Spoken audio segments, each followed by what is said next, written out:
sikhangela abantwana laba esihlala labo esisonta labo laba abantwana ezindlini kule problem ehambayo esibonileyo ukuthi abantwana bethu abaningi sebesebenzisa ama drugs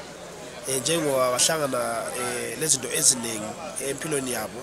ukuthi ngesinye isikhathi akula msebenzi akula into yokuyenza so ngalokho sebe hlangana labanye abangane babo sebenza into yama drugs so namhlanje umhlangano lo uyasinceda ukubana sikhulume labantwana sikhulume labazali sikhulume la pastors sikhulume lama churches onke ndawonye ukubana sihambe sikhuluma into eyi-1 ukubana sincedise abantwana laba ukuthi bephume lapho ukusebenzisa khona ama drugs sibancedise.